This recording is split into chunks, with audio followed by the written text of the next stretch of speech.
Honrar e respeitar a própria história é um grande poder do ser humano, eu costumo sempre dizer. E hoje nós vamos conhecer a história de uma grande amiga, hipnoterapeuta, e que eu estou muito curioso para saber mais e mais sobre você, Luana. Olá, Seja tudo bom? bem-vinda. Obrigada, Anderson. Muito obrigada pelo convite. Fiquei muito feliz em participar desse podcast que já é um sucesso. Com toda certeza. Antes de começar da história, que eu sempre começo eu diria, antes do começo, porque eu costumo perguntar sobre os pais. Está preparada para falar sobre os seus pais, sua infância? Preparadíssima. Mas me fale sobre o que você faz. Você é hipnoterapeuta. Exato, exato. Sou hipnoterapeuta, Você Anderson. usa um reloginho assim e você diz assim, olhe para este relógio, e Não. você fala para as pessoas comer uma cebola e diz assim, você vai ter gosto de maçã. Sabe, Anderson, que é possível, mas eu sempre falo que o poder é todo da pessoa que está sendo hipnotizada. Nós temos o poder de alucinação, inclusive de anestesiar o próprio corpo somente com o poder da mente, né? Mas o hipnoterapeuta ou o hipnotista, ele não controla a mente de ninguém. O poder é todo da pessoa que está sendo hipnotizada, Isso não é uma mas é coisa possível. assim, não é uma coisa assim do inimigo, a pessoa fica incorporada com a entidade. Não, de forma alguma. Hipnose é um estado natural da mente humana. Inclusive, a gente acessa esse estado várias vezes durante o nosso dia. Então, quando você está assistindo um filme, uma série, e você se emociona com aquilo, você já está em Eu hipnose. vivo hipnotizado. Sim! Quando a gente dirige o carro e a gente não lembra o caminho que a gente fez, também está no estado de hipnose. Futebol! É hipnose, então é um estado natural da mente humana, então é impossível alguém não ser hipnotizado, como muitas pessoas falam, né? E quando a gente está procurando um celular ou óculos, e o óculos está ali na sua frente, ou então você está usando o celular. Aliás, essa aí é um nível mais, né? Aham, Eu falo porque aham, aconteceu aqui aham. com a irmã. A dona Zélia, você acredita? Ela desceu do ônibus, contando a história. Ela contando pra gente, desceu do ônibus falando com a filha, daqui a pouco ela se tocou, meu celular! E ela parou, motorista, eu deixei meu celular. Pera aí, filha, eu deixei meu celular. E ela, o que Também. acontece nesse momento? Também, então, porque o que acontece? Quando nós não estamos nesse estado, a gente está usando a mente consciente, que é o raciocínio, né? E muitas vezes, como quando a gente não está utilizando o raciocínio, acontece esse tipo de coisa, né? De não conseguir enxergar o que está na nossa frente. Quer dizer que você não está presente ali com a tua mente Exato, quando você não está consciente. presente. Aí Exatamente. o piloto automático, Assume. uma parte do nosso cérebro que é automática, que vai no. Exato, no piloto automático. E quando Exatamente. você então está em estado de hipnose, você acessa esses estados da mente. Sim, e aí, Anderson, a gente consegue acessar as memórias mais profundas, aquelas memórias mais antigas, inclusive da vida intrauterina, né? Uau. E eu sempre falo, Anderson, que não é difícil. Na verdade, muito dos sintomas, hábitos, tudo que a gente sente hoje na vida adulta tem relação com a nossa infância, né? Então, por exemplo, alguma coisa que aconteceu hoje na minha vida que me gerou um gatilho emocional que me levou lá para minha infância na primeira vez que eu senti aquilo e aí talvez fique ansioso, talvez entre num estado de pânico, mas o que eu quero dizer? Que nós já somos levados para nossa infância e às vezes até para nossa vida intrauterina através de um gatilho e a gente nem Nem percebe. percebe. Então a regressão é toda vez que a gente lembra do nosso passado, a gente já regrediu. Só que isso não fica claro para a pessoa quando acontece. E na hipnoterapia a gente vai fazer isso, regressão para entender o que aconteceu lá no seu passado, né, que esteja te gerando sintomas, hábitos e traços de personalidade hoje no seu presente. Então você usa essa ferramenta, essa metodologia para ajudar pessoas em que situações, por exemplo?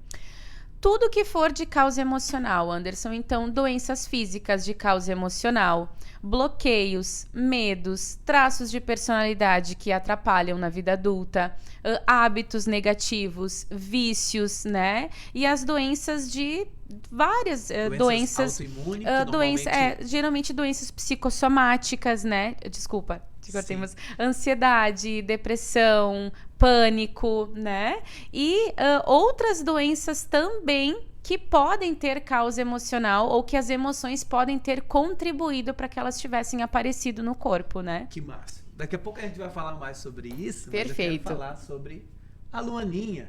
Será que tem foto aqui de você pequena? Bom, tem essa sim. aqui eu vi recentemente com meu pai. Paps. Isso. Quem é seu pai? Meu pai é um exemplo de humildade para mim. Ele é meu herói, né? E é difícil não se emocionar quando a gente fala dos nossos pais, né? Agora. Já, enfim.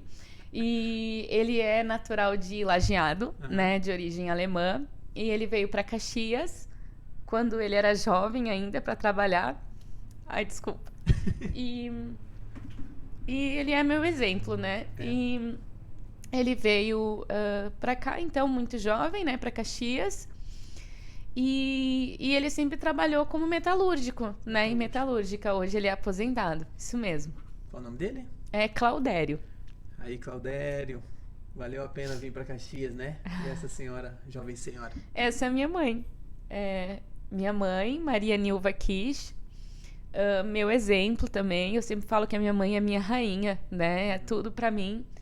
E meu exemplo de força, né? Eu acho que se eu fosse definir em uma palavra hoje, a minha mãe é força e meu pai é humildade, né? E os dois são exemplos para mim.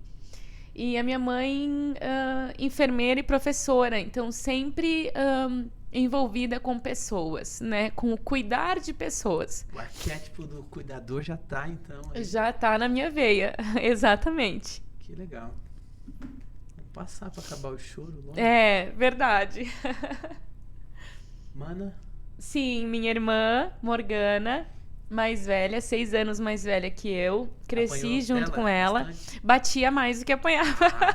Todo mundo fala que batia mais. Batia mais do que apanhava. Não, mas eu era muito mais tinhosa que a minha irmã. Eu era muito mais espoletinha, assim, que ela.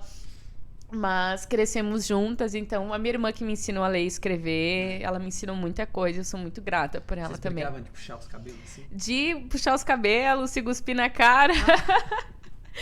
Ai, eu digo, mas criança, né, Anderson? Criança. Quem nunca, né? Quem nunca, né? A minha avózinha querida, minha avó, minha nona, isso aí. Gringa? Nona Bernardina. Não, ela não é de origem italiana, mas ficou nona. Eu acho que da cultura italiana da região de Caxias, né? Isso, e... Porque a minha nona era Bernardina Maia Pereira. E... se eu não me engano, acho que é espanhol e português, né? A origem. Mas nós chamávamos ela de nona. Minha nona querida, que eu tenho muita saudade dela. Ela faleceu quando eu fiz 15 anos. Ela faleceu. O que você traz dela? Da minha nona também essa parte de simplicidade, de força. Eu sinto muita força vindo da minha ancestralidade por parte da minha mãe, né? Até da cultura indígena mesmo, sabe? Do cuidar da natureza, da força do feminino, né? Eu sinto muito, assim, que veio por parte da minha avó e da minha mãe. E eu sou muito grata à minha avózinha também, minha nona. Muito legal. Você fala de ancestralidade, né? Para algumas pessoas, algumas linhas mais místicas usam esse termo, ancestralidade. E quando a gente fala que honrar e respeitar a própria história, e quando eu digo começar antes do começo, eu estou falando de ancestralidade, eu estou falando de quem veio antes de nós, que é a primeira lei da ordem, a primeira lei sistêmica, a primeira lei que rege os sistemas é a lei da ordem. Hierarquia, quem vem antes é mais importante do que quem veio depois. Eu tenho aqui a Bíblia, né? Essa aqui que eu ganhei de presente, fiquei muito feliz. Essa Bíblia é muito especial, hein? E como qualquer outra Bíblia, você vai ter muitas referências em Gênesis 20, Êxodo 20, perdão, você tem, nos próprios 10 mandamentos, você tem ali uma clara menção à ancestralidade, né? Onde o Senhor fala que ele visita a iniquidade dos pais nos filhos e faz misericórdia até 1000 gerações daqueles que o buscam e guardam seus mandamentos. Então, 1000 gerações de bênçãos, pelo menos, é garantida. Então, todos que vieram antes de nós precisam ser honrados, precisam ser mencionados, até os que já partiram, porque sempre deixaram no nosso inconsciente coletivo, no nosso comportamento. Quando eu pergunto o que você traz da sua avó, talvez são coisas que ela aprendeu com os avós dela. Sim. E no final das contas você traz de gerações que vieram atrás, da ancestralidade. E às vezes trazemos coisas ótimas e maravilhosas e às vezes trazemos dores e também questões que podemos quebrar o ciclo, que podemos seguir diferente, né? Exato, então, exato. Que linda sua avó, vamos passando. E, mano. Meu irmão, Anderson. Não vai dizer que esse aí você brigava com ele, né? Não, a gente tem... Caçulinha. Ele vai fazer 17 agora em novembro, né? E eu com 33, então a gente tem uma diferença aí de idade, né? E ele é do segundo casamento do meu pai, meus pais são separados, exato. É o meio-irmão. Isso. Não? Mas eu não chamo de meio, né? Tecnicamente. Ele é meu irmãozão, assim como a minha irmã, né? E meu irmão Anderson. Isso aí, o mais novinho da família. Tá se formando. Aí, então, a foto da minha formatura em Direito, né? Legal. Eu sou bacharel em Direito. E aí foi no dia da minha formatura. Muito bem.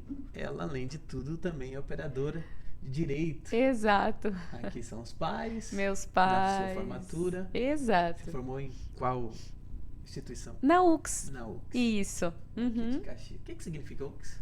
Universidade de Caxias do Sul. UX. Já citamos aí, ó. Viu? Patrocina nós. Patrocina nós.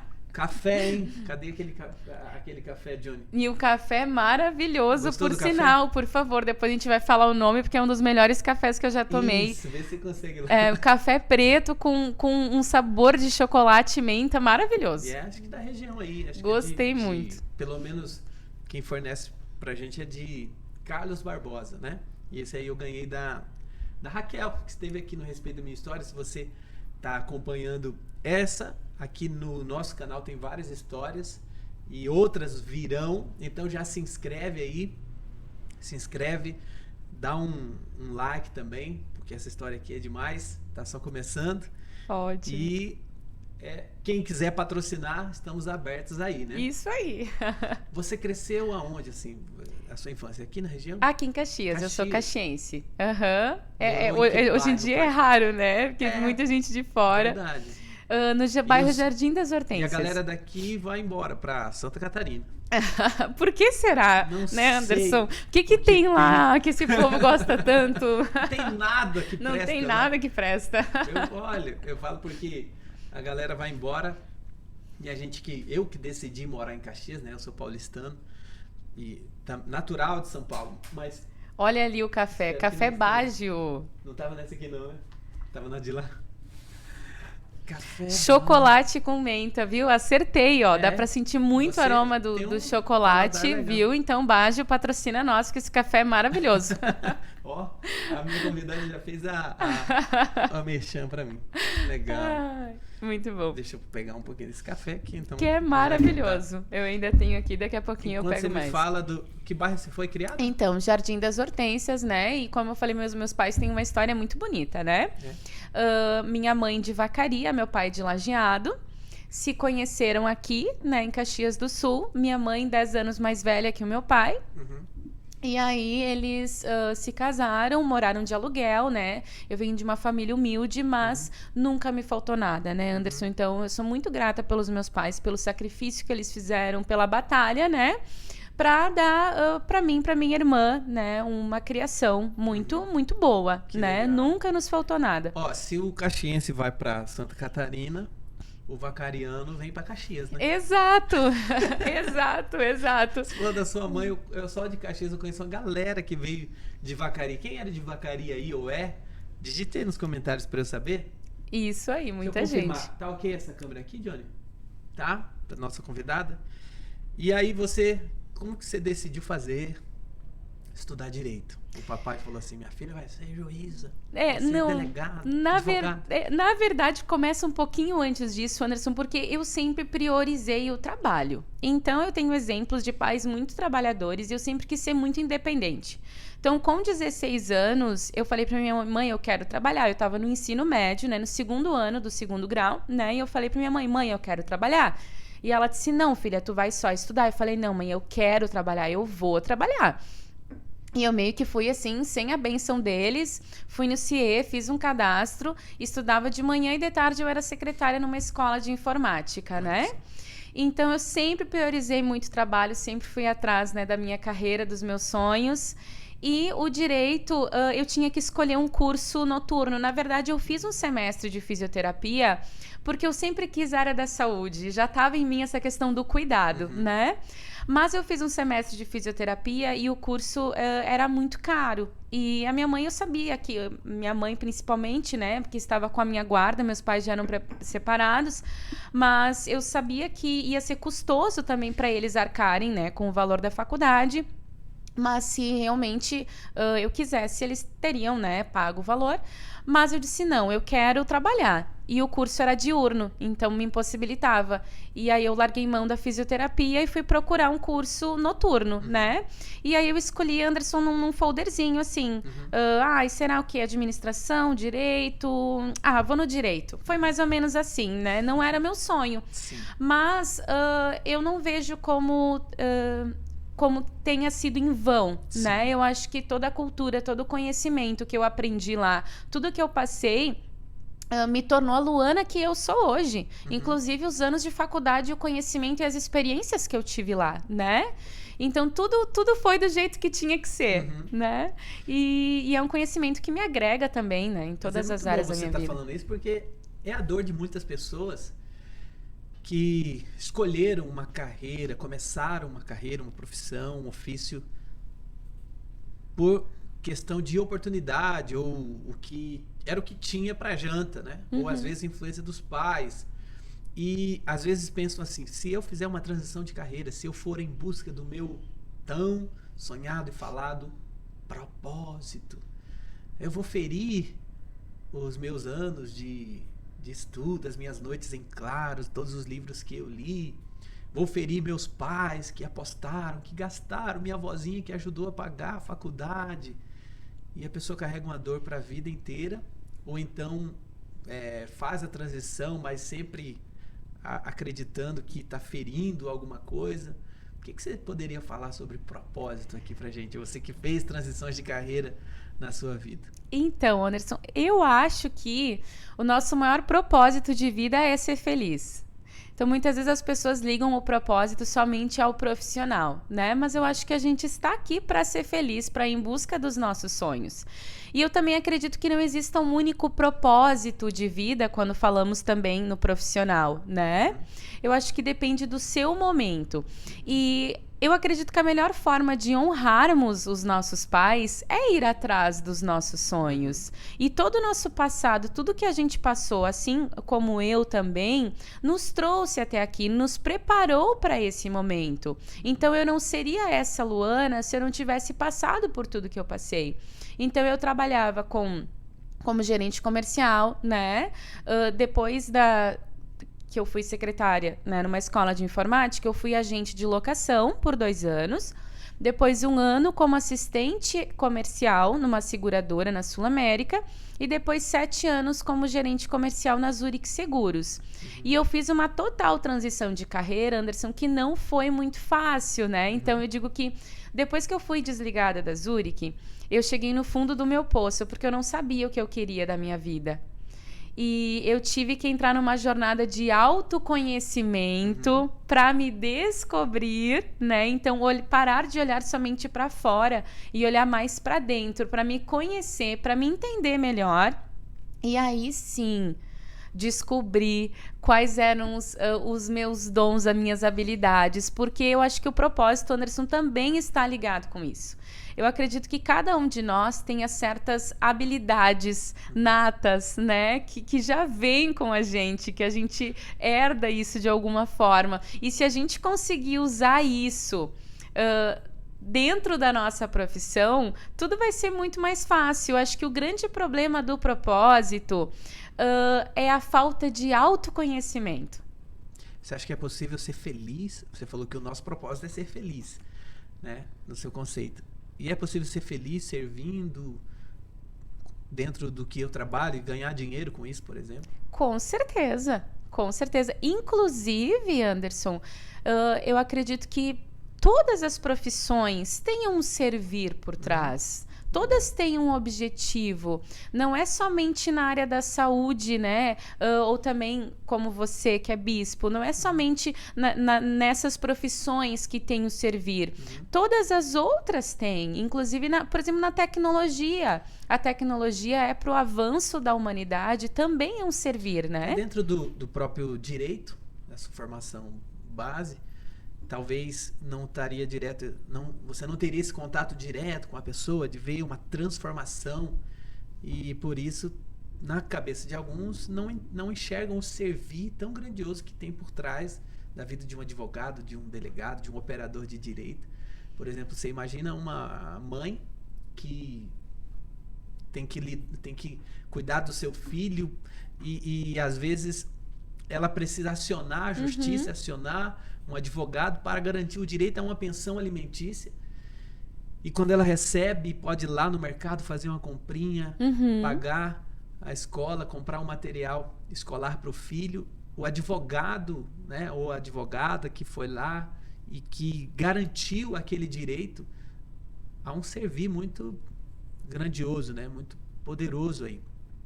Então é possível, sim, dentro de todas as áreas, encontrar essa felicidade, encontrar o seu propósito, inclusive encontrar o seu propósito dentro da profissão que você já está. Exato. Isso aí rende, hein? Rende, com certeza. Vamos falar mais sobre propósito. Tem um projeto muito forte aí, mas não vamos dar spoiler. É, isso aí. Me fale mais sobre o seu fundo do poço que você comentou aí. Então, você Anderson, acredita que o fundo do poço faz parte desse processo? Ele é importante para essa jornada de autoconhecimento e de descoberta?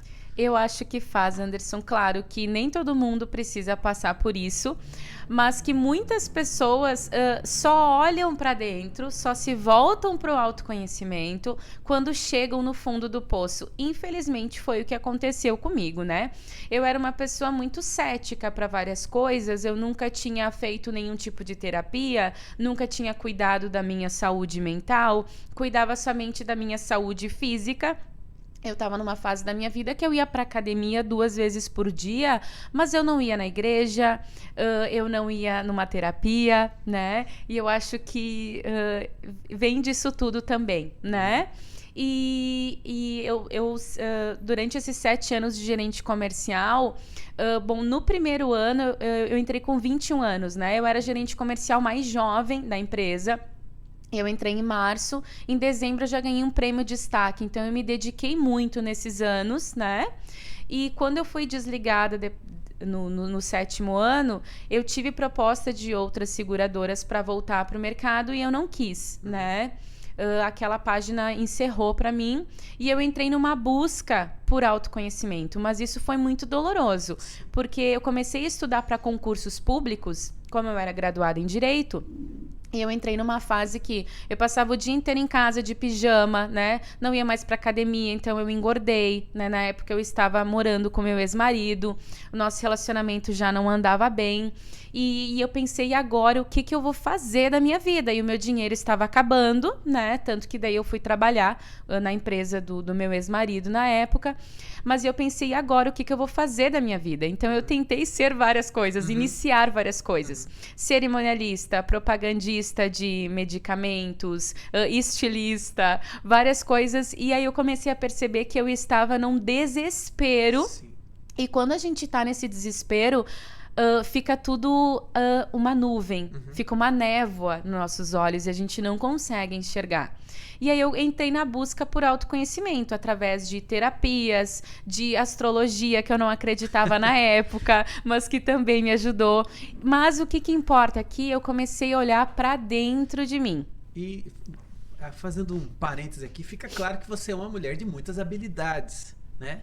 Você se meteu em muitos ramos de atividades. Cerimonialista, o que é isso? Cerimonialista de casamentos, né?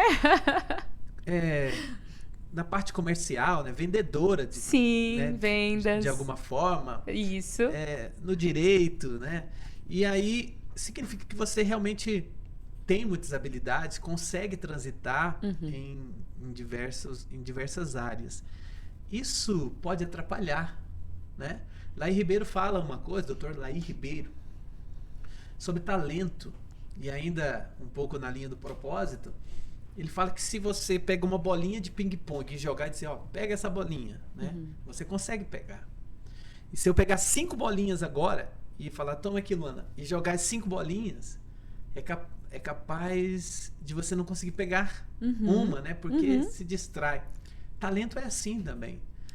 Às vezes você precisa focar, escolher, e a parte mais dolorosa é deixar as 4 bolinhas caírem, né? Exato.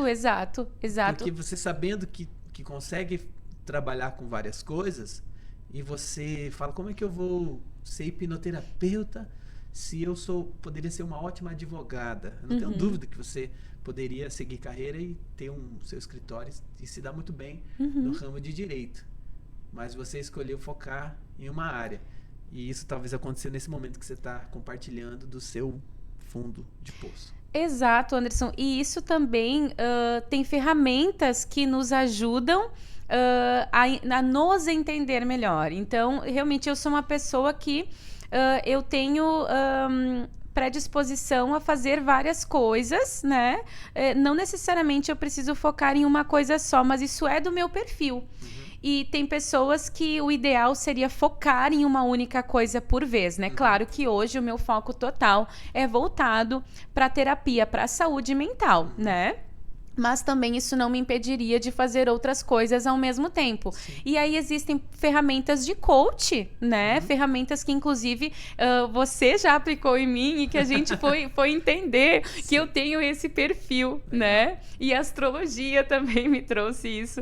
Então, Anderson, o importante aqui é autoconhecimento, é você se entender. Então, o melhor para mim é seguir por esse caminho. Sim. E entender que cada um é diferente, né? Todos somos diferentes. É o que te faz feliz agora e talvez você pode estar aberta à mudança, ninguém sabe. Exato.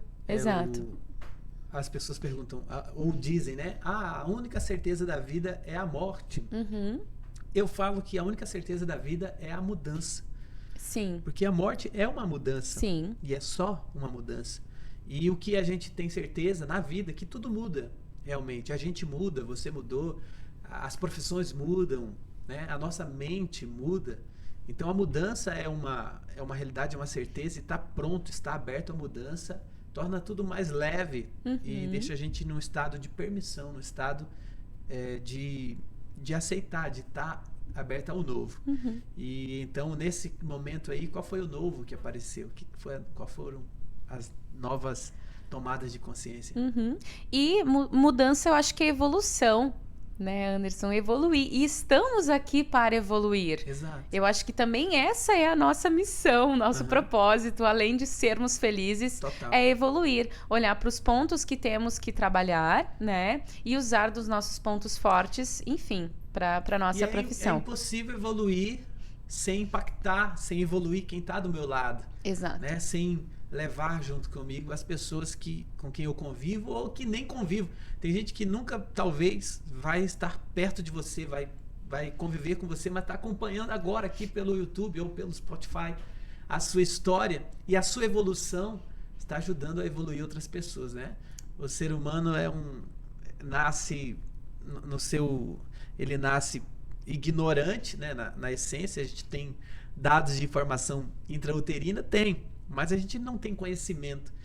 E a gente nasce ignorante para ter o nosso fim, o final da nossa vida é o nosso auge, né, intelectual, mas a gente só desenvolve com outro ser humano, a gente só desenvolve uns com os outros. Então, que legal ouvir isso, ver a tua evolução, entender que você já passou pelo fundo do poço, porque quem vê a Luana hoje não diz. E como foi esse momento? Então, Anderson, e até aproveitando para deixar uma mensagem, né, para quem está nos escutando, se você sofre por algum motivo, busque ajuda. Ninguém precisa sofrer sozinho. Busque ajuda de profissionais que podem te ajudar. Busque ajuda na religião, na sua fé, nas suas crenças, com amigos, com parentes, né? Mas não sofra calado. Isso era uma mensagem que eu gostaria de deixar para quem está nos ouvindo. E quando eu cheguei nesse momento da minha vida, Anderson, eu estava totalmente insatisfeita, desanimada, desesperada, sem ver uma luz realmente no fim do túnel, e as doenças psicossomáticas e físicas começaram a aparecer, né? Então, eu tive dermatite crônica, ansiedade, síndrome do pânico, síndrome dos ovários policísticos, síndrome do intestino irritável. E isso também foi uma espécie de alerta. Besteira, né? E os sintomas, os sintomas, eles nunca surgem do nada, né? É a nossa mente subconsciente, é a responsável por gerar os sintomas no nosso corpo como uma forma de alerta de que algo não está bom. A nossa mente, ela nunca joga contra nós. Os sintomas não são para nos prejudicar. É um alerta dizendo: olhe para isso, vá resolver os conflitos emocionais da sua vida, porque o corpo, ele sofre, ele nos dá sinais. E foi aí que eu entrei, como eu te falei, nessa busca por autoconhecimento, através de terapias, astrologia, fé, religião, tudo isso me ajudou, né, a chegar até aqui.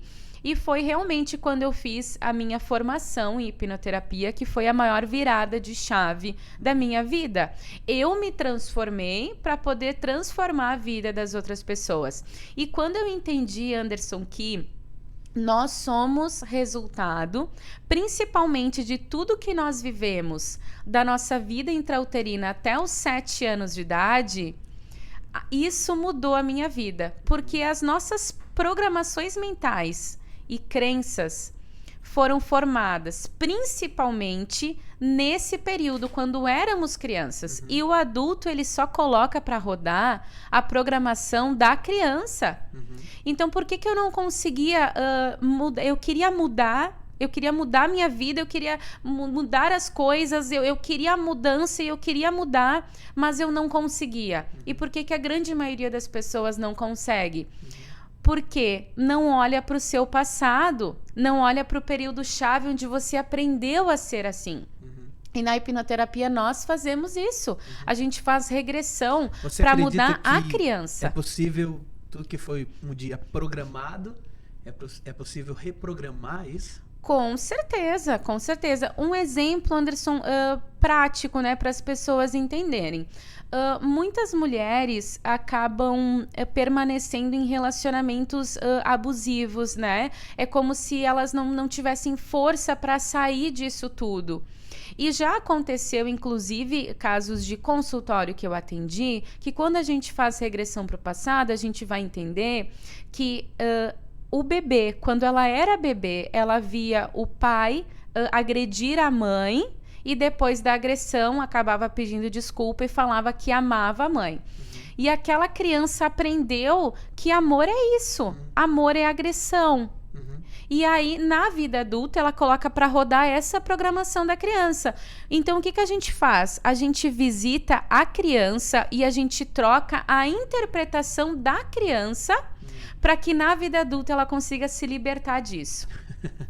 Quando você fala visita a criança, para que fique claro, isso acontece de forma espiritual? Essa criança está lá essa regressão, a pessoa sai do corpo? Como é que é isso?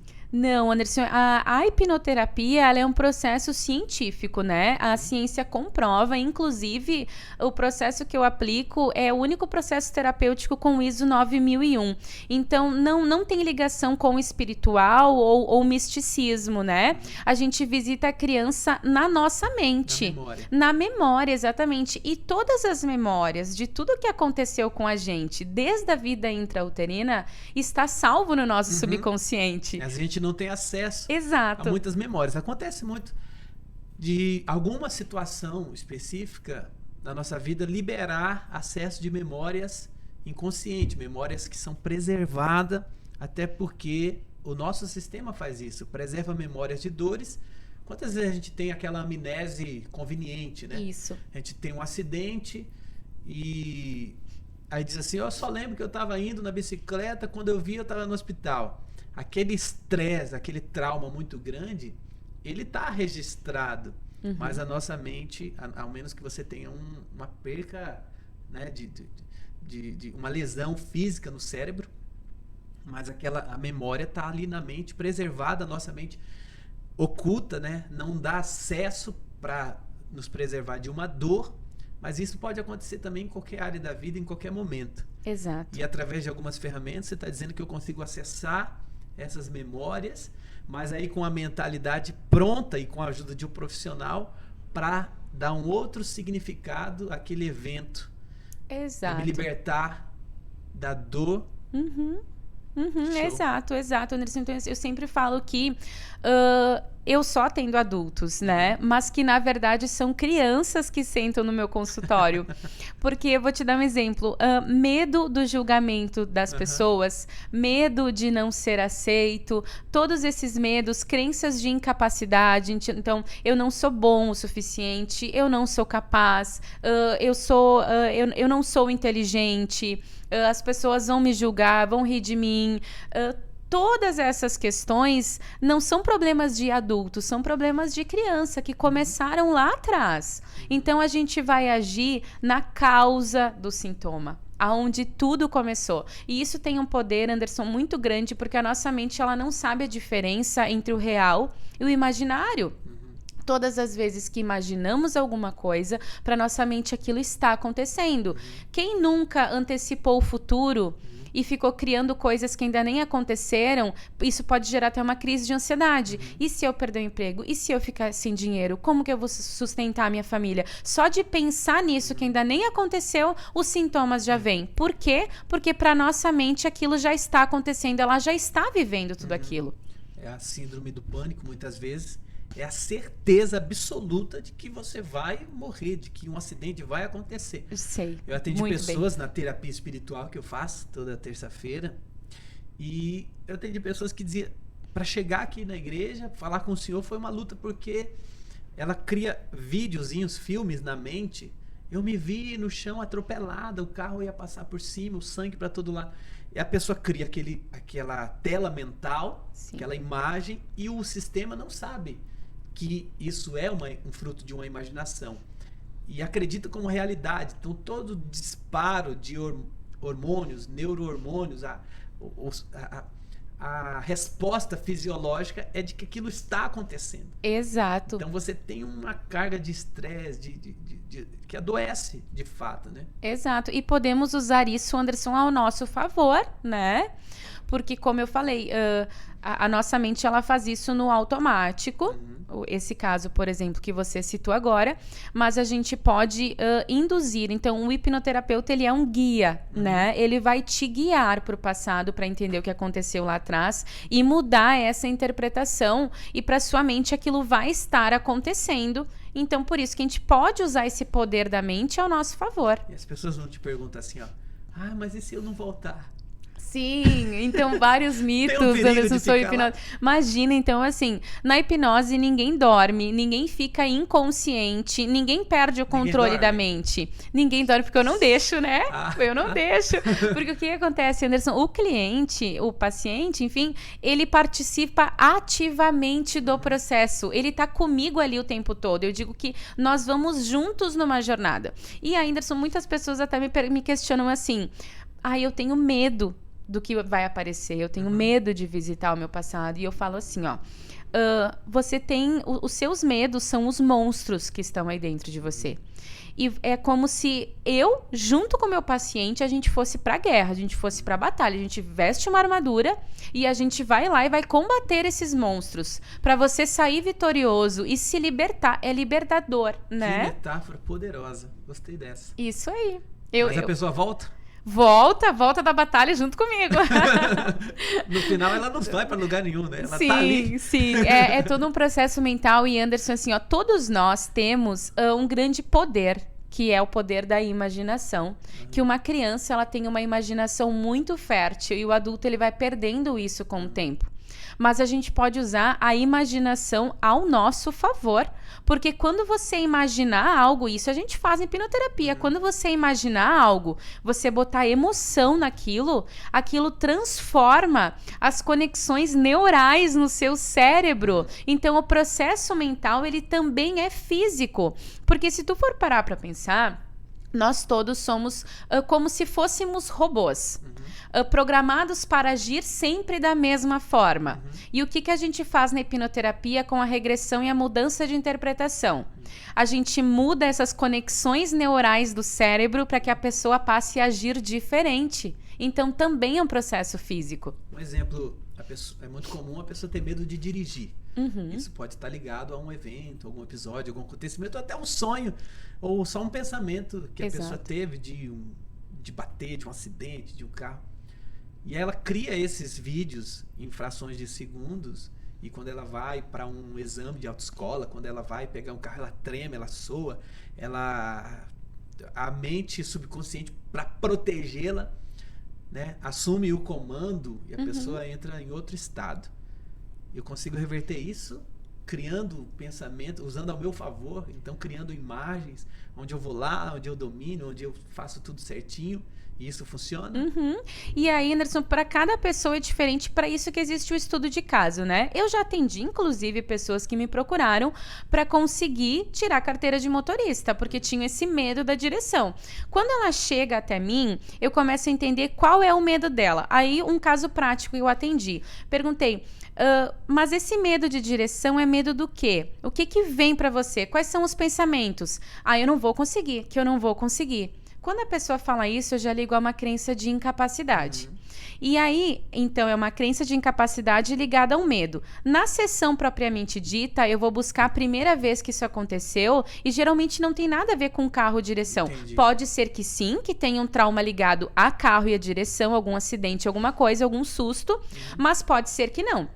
Nesse caso prático, a gente voltou quando ela era pequenininha, por volta de 3 anos de idade, o pai falando pra ela, você é burra, você não vai conseguir, você não é boa. Sabe aquela criação autoritária? Ela escutava isso e aí toda vez que ela se deparava com um grande desafio na vida dela, seja na profissão, seja tirar a carteira de motorista, ela travava e vinha aquela vozinha do pai, eu não vou conseguir, só que sozinha ela não identificava isso. Entendi. E aí a gente tratou então a criança e o relacionamento com o pai e aí ela conseguiu passar no exame, Que na legal. prova. Eu ouvi dizer que do jeito que a gente faz uma coisa, a gente tende a fazer todas as coisas. Né?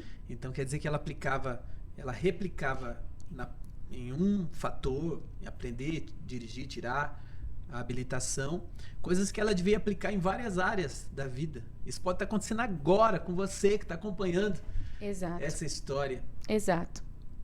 Muito bem.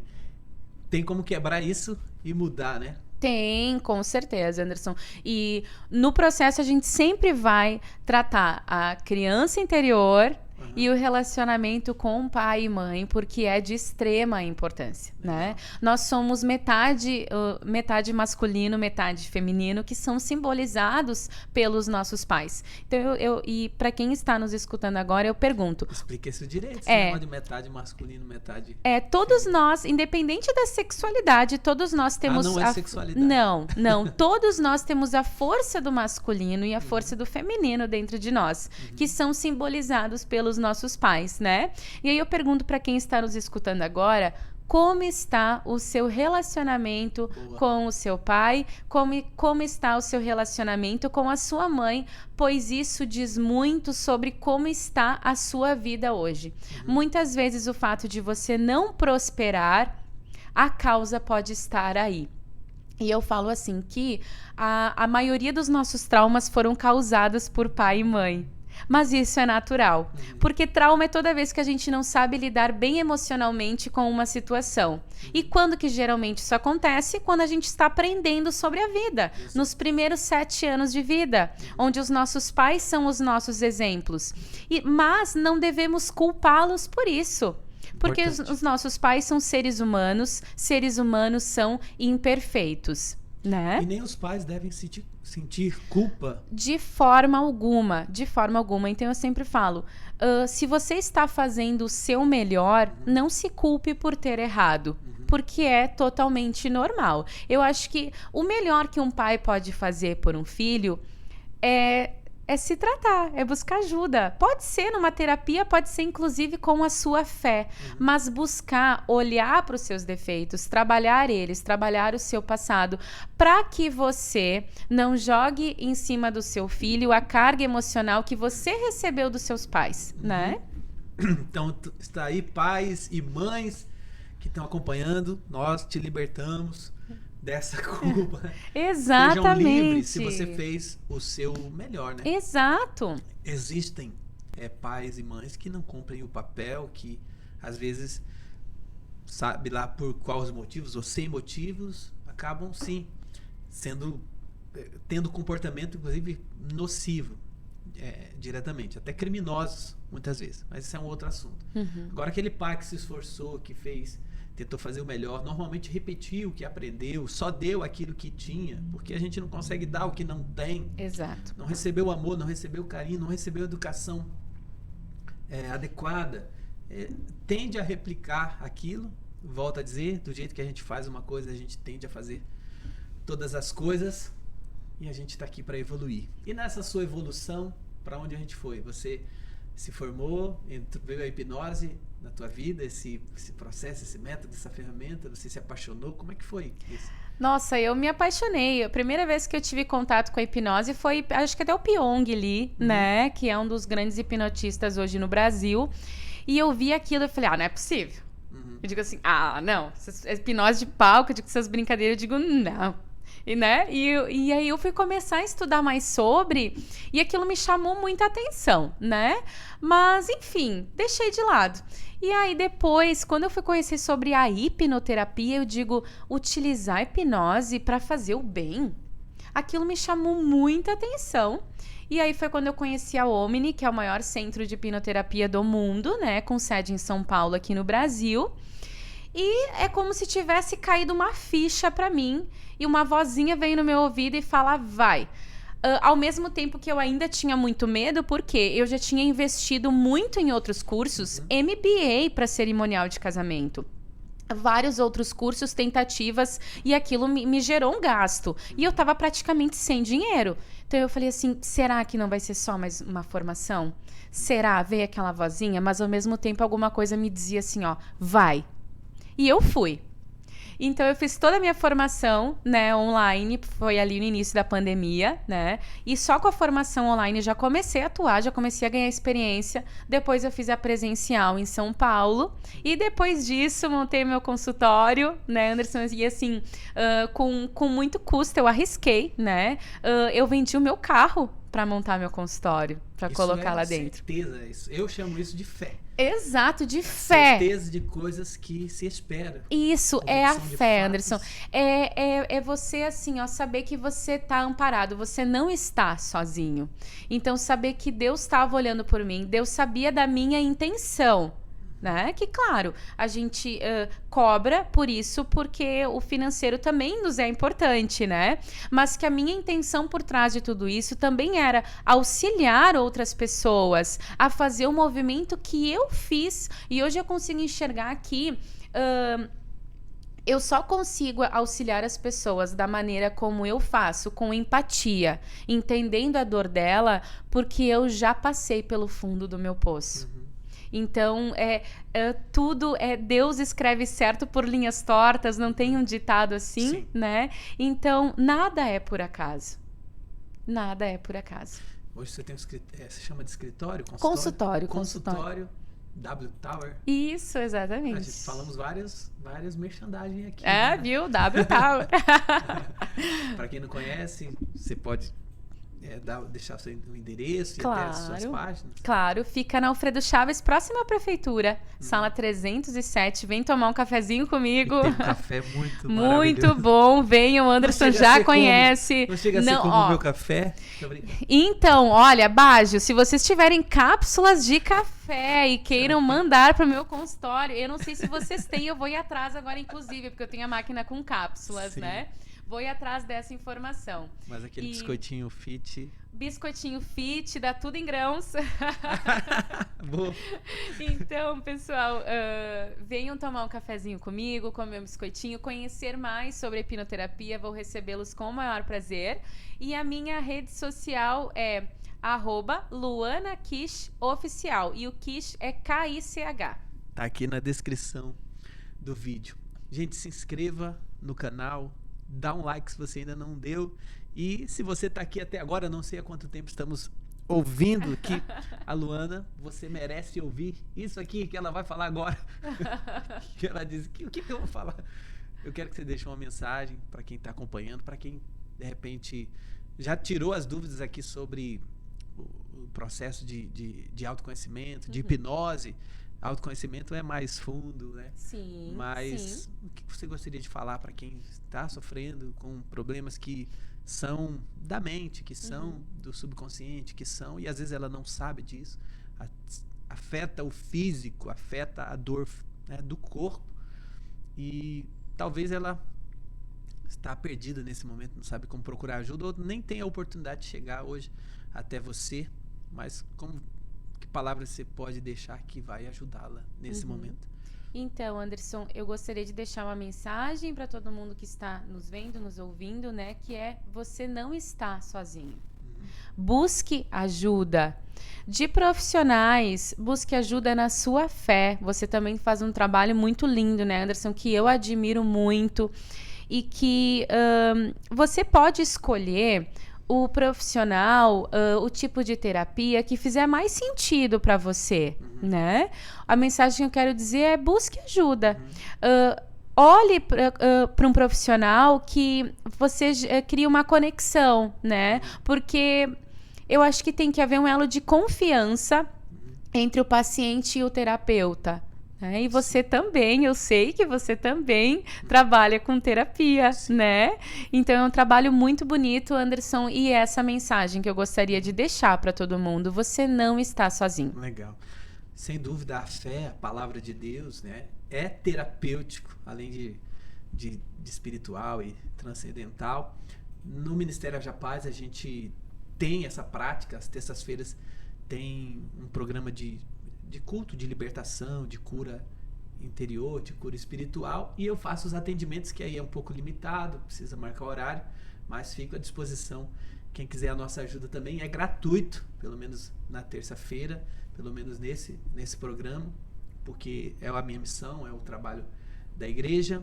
E se você está doente, se o seu carro quebra, você vai no mecânico, né? Se você quer comprar pão de manhã, você vai na padaria. Se você precisa de um medicamento, você vai na drogaria, na farmácia, na Panvel. Isso aí! Não, a principal aqui de Caxias, que tem uma em cada esquina. A São João. São João, ó. Então, se você precisa de ajuda espiritual, se você precisa de ajuda para a tua mente, você precisa procurar alguém que entende disso, que vai te ajudar com toda certeza. Tentar resolver sozinho, ficar com seus fantasmas, com seus medos, com essa situação sozinho, você só vai piorar. Então, gente, maravilhoso. Luana, eu honro e respeito a sua história. Eu achei lindo entender e perceber que você tem esses valores de família, que você traz o melhor do teu pai, o melhor da tua mãe, da tua avó, dos que vieram antes de você, que você respeita a história. É muito lindo ver isso, é muito lindo ver você desenvolver a sua carreira estar feliz com aquilo que você faz, escolher, decidir e não olhar somente o recurso, o quanto de dinheiro isso vai te dar, né? Deixar na gaveta teus diplomas e outros conhecimentos que você tem que poderia estar utilizando na sua carreira para ganhar dinheiro, mas focar naquilo que tem causa, que tem missão, que te move hoje.